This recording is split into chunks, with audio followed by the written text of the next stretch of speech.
Welcome to Bless Mess. This is how to find art at Goodwill.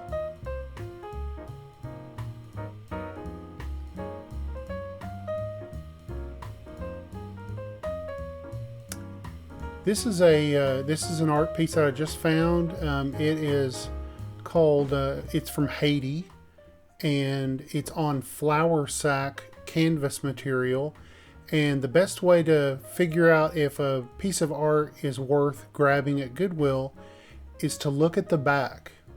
In this case, looking at the back, you can see that it is an old flour sack that has been made into a canvas, and this is from Haiti. It says it on the back that it was purchased in 1979. So whenever I was in Goodwill and I saw it was on this material, I just put it into eBay. Haiti flour sack canvas painting. And I got a bunch of responses on there. $349 down to $200. And the subject matter, I really liked it. They're either fishing, and you can see it here in the next little detail. They're either fishing or, getting a ride across there, or they're doing something. You see the man walking down the path, and really like that. So we listed it for $200. The next item that I found in Goodwill, this has been about maybe 2 weeks ago.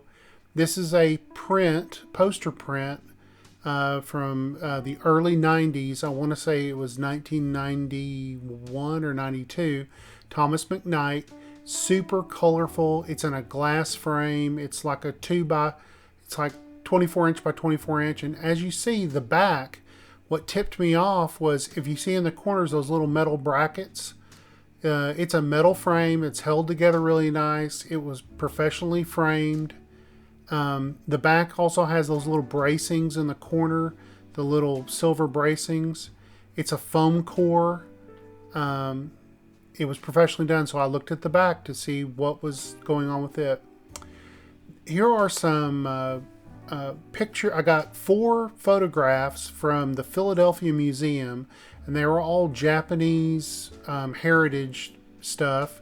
And this is the front. You can see it's like a 12 by 12 piece of cardboard, probably 8 by 8 photograph.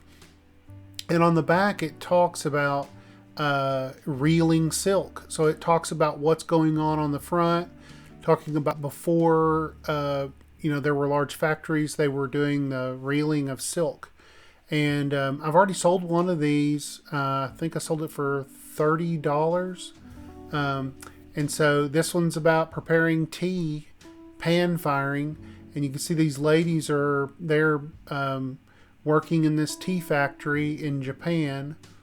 And on the back, the same thing. I looked at those things and wanted to see what it was talking about, and it talks about what's going on the front. And you can see it's a really fascinating photograph. Just looking at it, it's pretty striking to see it, and you see the ladies looking up at the camera. Those are all probably from like 1910, some time frame right there. This is I probably took a really bad photo of this for eBay because I didn't really say how big this is. This is pretty large. It's like 2 feet by 12 inches. It's wood. It's wood, and it's like burned in and then colored in. It's really nice. And when I looked at the back, again, I looked at the back and it said Made in Vermont by Ralph Bokosh. Then I looked up Ralph Bokosh, and he must be just a folk artist. But it's a really striking wood carving or wood burning. But it's really striking. It's probably from the 1970s. I found these 2 guys. These are very large paintings, both on black velvet. I found these in a Goodwill, and they were right beside each other. They look perfect. They're very large. They're probably 2 feet by 1 foot, or 18 by 24 or something like that. But they're very large, and they're, whenever I looked at the back, it's wrapped onto wood. So there's no like framing or anything. It's just this black velvet pasted over the wood, and they just painted it, but it's hand painted, and they're really striking. I've got these two listed, both of them together for $200. I didn't have the heart to separate these two guys, but you'll see here in the next little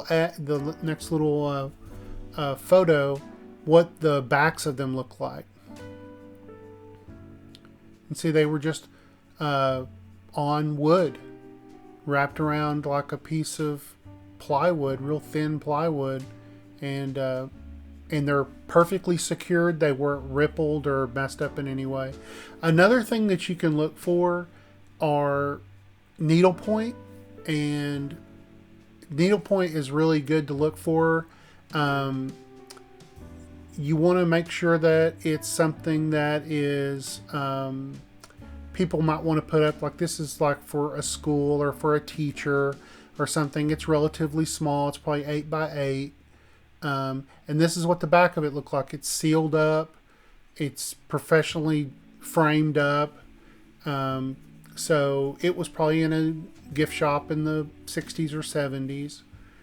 Here's another set of needlepoint.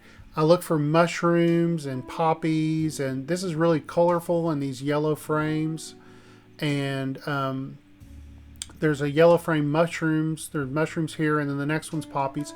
I don't have these listed yet. I meant to do that last night, but I didn't have time to do that.